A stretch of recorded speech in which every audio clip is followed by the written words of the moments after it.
nagmamay-ari, nagmamay-ari po ng kanilang negosyo na italaga sa Panginoon, isinishare po namin ito at hindi po ito nawawala, no?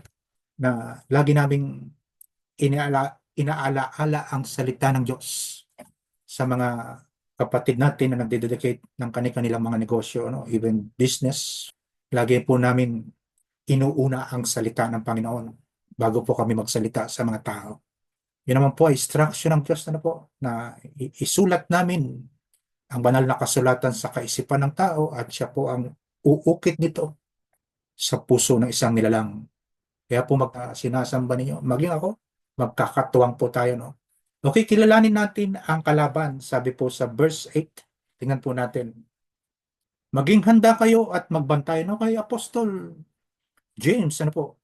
O Santiago po, no? Sabi niya, maging matalino kayo at matalas ang inyong kaisipan sa pag-aaral ng salita ng Diyos. Titignan po natin, no? Kaya po, kailangan pag na-expound po natin, no? Pinalalawak po natin yung ating pananaw sa salita ng Diyos. Sabi niya, be alert. Maging handa kayo at magbantay. Pagmasdan niyo po, kumikilos po ang dyablo. Hindi po tulog ang dyablo, mga kapatid. Hanggat maaari nga po yan, nakabakay sa inyo yan. Maging sa akin, lagi pong kasama natin yan, hindi umiwalay. Ang Diyos umuungal at aali-aligid na naghahanap ng malalapa. Pagmamasdan niyo po, no? Ang Panginoong Diyos na makapangyarihan sa lahat at maging si Satanas ay nag-uusap na po sa buhay po ni Job, no? Sabi niya, ano ba ang iyong pinagkakaabalahan? Ang pinagkakaabalahan mo ngayon? Papabalik-balik ako sa Satanas.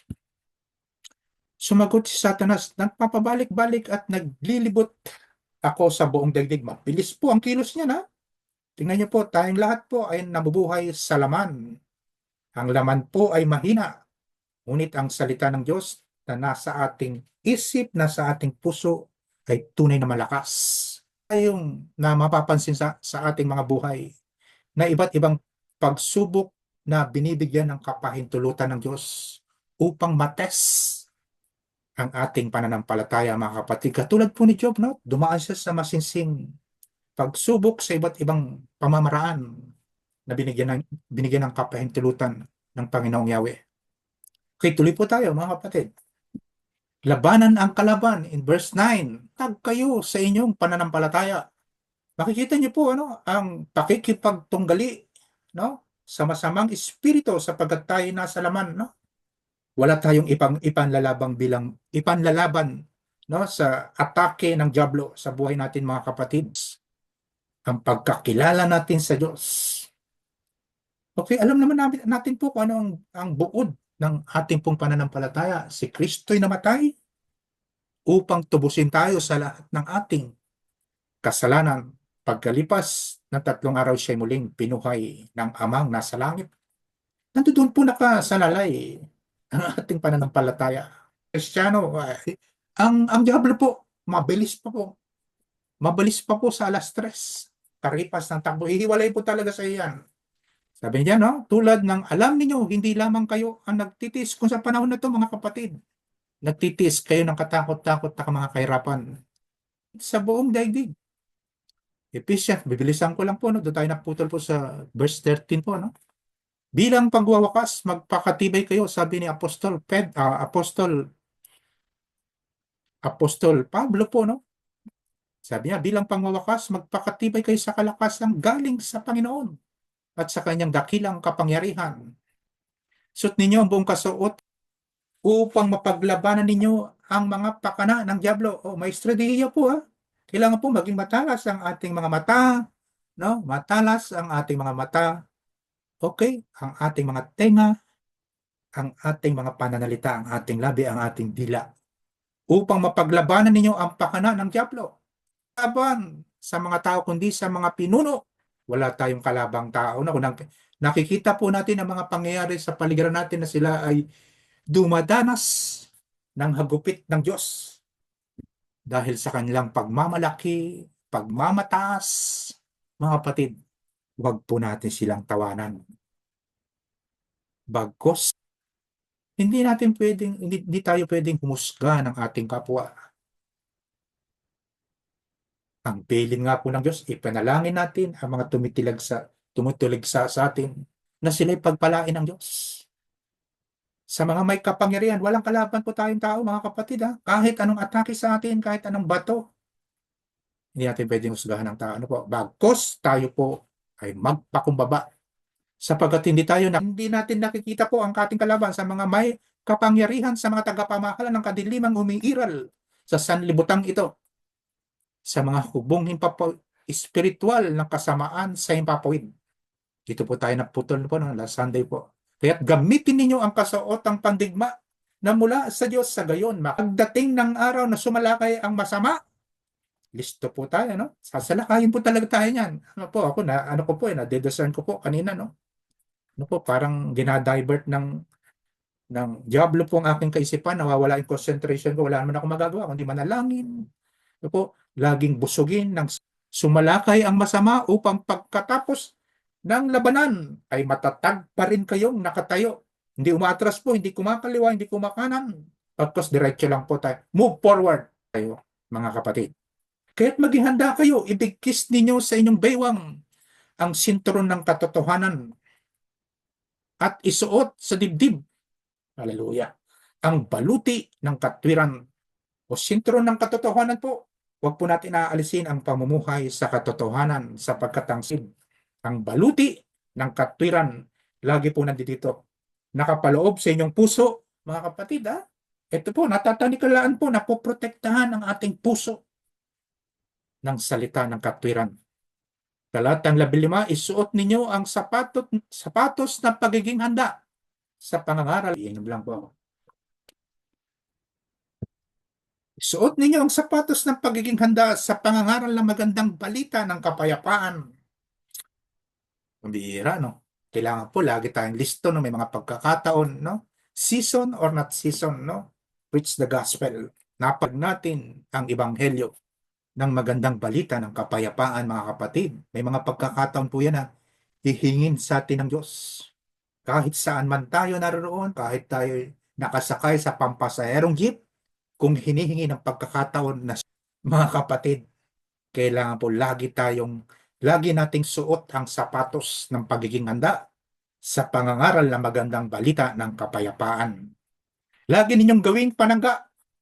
Yan pong gagawin yung panlaban po, ha, sa naglilipa ng palaso si Cristiano kung hindi siya laging handa, listo sa lahat ng pagkakataon. Lagi ninyong gawing panangga ang inyo pong pananampalataya na siyang papatay sa lahat na nagliliyab na palaso ng diablo. Isuot ninyo ang helmet ng kaligtasan at gamitin ang taba, mga kapatid, ang salita ng Diyos. Kailangan po lagi tayong babad para hindi tayo maisahan ng diablo. Babad po, no? Babad sa panalangin, babad sa salita ng Diyos na walang iba. Yan ang magiging sandata natin. Talat ng pagkakataon. Hallelujah. Humiling at sumamo sa patnubay ng Espiritu. Lagi kayong maging handa at patuloy na ipanalangin ang lahat ng hinirang ng Diyos. Ikaw, ako, kami, tayong lahat magpanalanginan, mga kapatid. Amen po ba? Nandiyan po ba kayo? Hallelujah. Manalangin kayo sa lahat ng pagkakataon. Sa sasakyan, nasa inyong mga negosyo, nasa inyong trabaho, nasa school. Ang instruction po ng salita ng Panginoon, manalangin kayo sa lahat ng pagkakataon, humiling, sumamo, sa patuloy na ipanalangin ang lahat ng hinirang ng Diyos. Hallelujah. Ipanalangin din ninyong ako'y pagkalooban ng wastong pananalita upang buong tapang kong maipahayag ang hiwaga na magandang balita. Lagi po yan. Nakikita niyo po yung mga leader. Yung mga hiling ng inyo pong mga panalangin. Hallelujah.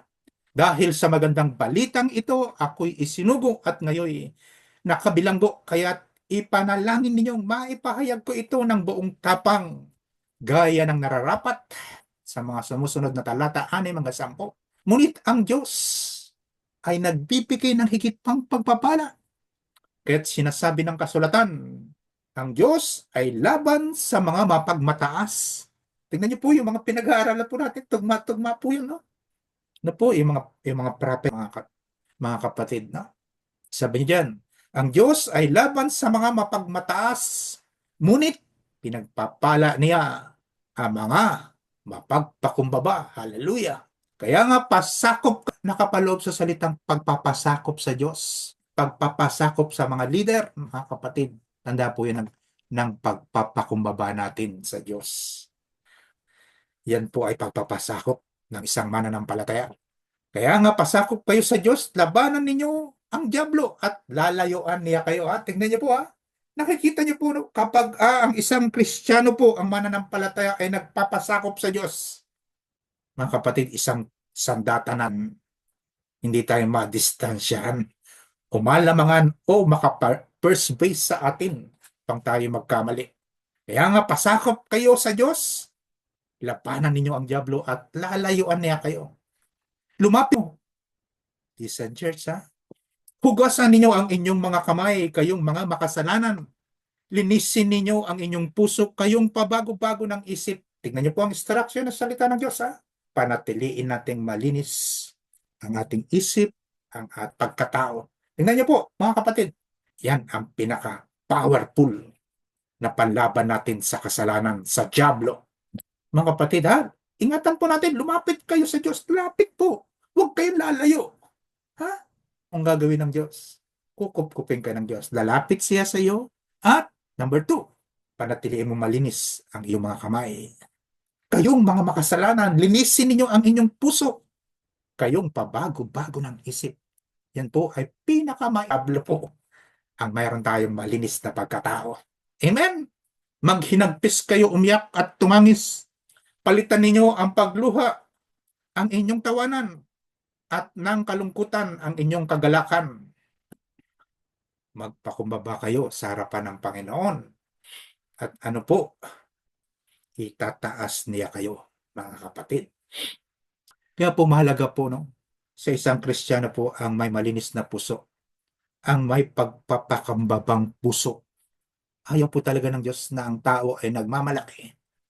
Yung pinag-aralan po natin ganyan sa Obadias po, yung tinalakay po natin sa ating po mga talakayan sa small group. Mainam na ito po ipamuhay. Magpakumbaba kayo sa harapan ng Panginoon at ang pagpapala po ng Diyos ay nasa atin nagpapakumbaba. Itataas niya kayo, mga kapatid. Mamuhay sa kabila ng pagdurusa. Magdanas na maikling panahon na siyang pinanggagalingan ng lahat ng pagpapala. Ang siya magbibigay sa inyo ng kagalingan, katatagan, at lakas ng loob, at isang pundasyong di matitinag. Siya ang tumawag sa inyo upang makibahagi kayo sa kanyang walang hanggang kaluwalhatian kasama ni Kristo. 1 Peter chapter 8 ng inyong pananampalataya. Iniingatan kayo ng kapangyarihan ng Diyos. Habang inihintay ninyo ang kaligtasan na nakahandang ihayag sa katapusan ng panahon. Verse 6. Ito dapat ninyong ng iba't ibang pagsubok sa loob na maikling panahon. Ang ginto, bagamat nasisira, ay pinapadaan sa apoy upang malaman kung talagang dalisay ang inyong pananampalataya. Gayon din naman ang inyong pananampalataya na higit na mahalaga kaysa kung ito'y talagang tapat, sa gayon kayo'y papapupurihan, dadakilain at parangalan sa araw na mahayag si Jesucristo. Maging matibay at matatag sa Kanya ang kapangyarihan magpakailanman. Amen. Salamatan natin ang Diyos at Ama ng ating Panginoong Jesucristo dahil sa laki ng habag niya sa atin. Amen. Tayo binigyan niya ng isang panibagong buhay sa pamamagitan. Sa po natin, mga kapatid, ang pag-asa natin, tandaan po natin ito, ay nasa muling pagkabuhay ni Kristo. Ito ang nagbigay sa atin ng buhay na pag-asa na magmamana tayo ng kayamanang di masisip, walang kapintasan, at di kukupas na inihanda ng Diyos sa langit para sa inyo na may pananampalataya. Ang gabay at pagbati, mga kapatid, mahalaga po ito. Napakasimple po nito. Tingnan niyo po. Ang gabay at pagbati ni Pedro kay Silas, Marcos at sa lahat ng kapatid. Sinulatan ko kayo sa tulong ni Silas, na isa sa ating kapatid, at lubos kong pinagkakatiwalaan sa pamamagitan ng maikling sulat na ito, ay nais kong palakasin ang inyong loob at magpatotoo na manatili kayo sa pagpapalang ito. Kinukumusta kayo ng mga kapatid na nasa Babylonia mga pinili ring katulad ninyo. Tingnan niyo po yung greetings po. Alam niyo po, napakaganda po nito, no? Kahit tayo po, no? Puputulin ko lang po sandali, na. Kahit tayo po ay nasa ibayan, maging ito po ay isa sa parte po ng ating pamumuhay bilang Kristiyano, ang pangungumusta. Sabi niya, kinukumusta kayo ng mga kapatid na nasa Babylonia, mga pinili ring katulad ninyo. Kinukumusta rin kayo ni Marcos. Naaalala niyo po ba, mga kapatid, kung sino po yung naging daan upang tayo magkaroon ng pananampalataya sa Diyos? Baka po naalala nyo at hindi po nawawaglit sa inyong isipan kung sino po yung tumatayong ama ninyo sa pananampalataya. Baka nakakaligtaan na po natin na sila po kamustahin kung ano po ang kalagayan nila. Tumatayong ina ng ating pananampalataya. Kung siya po ay babae, nagsilbing tulay, kaya po natin nakilala ang Panginoong Jesucristo. Kung siya po ay lalaki na tumatayong ama ng ating pananampalataya. Mga kapatid, muli natin silang abutin aking spiritual father. Amen po ba, mga kapatid? Naalala niyo po ba yan, mga kapatid? Amen. Amen. Oh, siya nagsilbing daan kaya natin nakilala ang Panginoong Jesucristo. Hallelujah, hallelujah. Magbatian kayo bilang magkakapatid na nagmamahalan. Yan po ay napakagandang ipamuhay.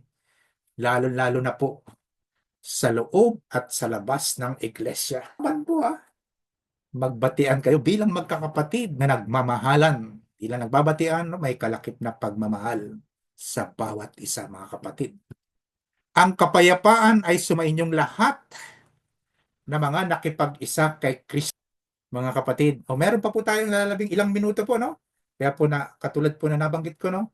Bubuksan po natin yung Deuteronomy chapter 8. Hallelujah. Pagpalain po tayo ng Diyos, no? Meron pa po tayong 6 na minuto. Yes. Yan, ayusin lang po natin, mga kapatid, ha? Amen. Napapansin niyo po ba na yung panimula natin, no? Ay, kita niyo po, ha? Andiyan ang tatay, andiyan ang asawang babae, at ang kanyang anak. Makikita niyo po sa Deuteronomy po, napaka malaman, punong-puno ng sustansya mo kapag binasa mo po ito, no? At ito po ay magbibigay din sa at maging sa panahon po ng bayang Israel. Sa panahon na sila po ay naglalakbay, no? Sa ilang o sa disyerto po, no? Makikita niyo po, no? Imagine niyo po, no? Ang disyerto, wala kayong makikita kung hindi buhangin, simoy ng mainit na hangin na po, na para bagang walang pag-asa sa buhay. Pangsapit ng gabi, bumabalot ng kadiliman. Yan po, makikita lang natin ang liwanag sa langit, ang mga bituin, na po ang buwan na siya pong tumatanglaw sa atin sa panahon na ito. Lagyan po natin ng title, mga kapatid. Panawagan na alalahanin at sundin ang Diyos. Mula po sa aklat ng Deuteronomy, mga kapatid, sa mga susunod po ng mga talata, no, sa unang talata hanggang sa matapos po natin ito, no, mga kapatid, sa mga susunod na first Sunday of the month, no, loobin ng Diyos na tayo po'y pagkalooban. Sandali lang po. Yan, 2 minuto na lang po. Sundin ninyong mabuti ang mga batas na ito na ibinigay ko sa inyo ngayon. Sabi po ni Moises, sa bayang hinirang ng Panginoong Yahweh, pinili upang kanyang maging bayan. Ang instruction, ang mga batas na ito na ibinigay ko sa inyo ngayon, upang humaba ang inyong buhay, tumami ang inyong lahi, at kayo'y makarating sa lupaing ipinangako ng Panginoong Yahweh sa inyong mga ninuno. Alalahanin ninyo kung paano niya kayo pinatnubayan sa loob ng 40 taon upang matuto kayong, mga kapatid, magpakumbaba. Tingnan niyo po, paulit-ulit pong sinasabi ng Panginoong Yahweh sa bayang Israel at maging tayo po'y bayan ng Diyos. Tayo po'y templo ng salita ng Diyos. Sabi niya, 40 taon ko pakumbaba. Sinubok niya kayo kung susundin ninyo siya. Siguro po, no? Verse 3 na lang po tayo, hanggang verse 3 lang tayo. Pwede nyo na po itong pagbulay-bulayan, mga kapatid, no? Yung the entire po ng chapter 8 para po makuha nyo po, no? At loobin ng Diyos po sa mga susunod na Sunday po, no? First Sunday of the month, no? Ipakikita nyo po, paulit-ulit ang salitang pagpapakumbaba. Ginutom niya kayo bago binigyan ng mana Highlight po natin yung mana, mga kapatid, para malaman natin kung anong ibig sabihin po ng mana. Isang pagkaing hindi ninyo kilalanin ng inyong mga ninuno. Ginawa niya hindi lamang sa tinapay na bubuhay, kung hindi sa bawat salitang nagmumula sa bibig ni Yahweh. Mga kapatid, maraming pong salamat sa inyo pong matyagang pakikinig ng buhay, mabisa at makatotohanang salita. Ang Diyos po, the Son and the Holy Spirit. Amen. Maraming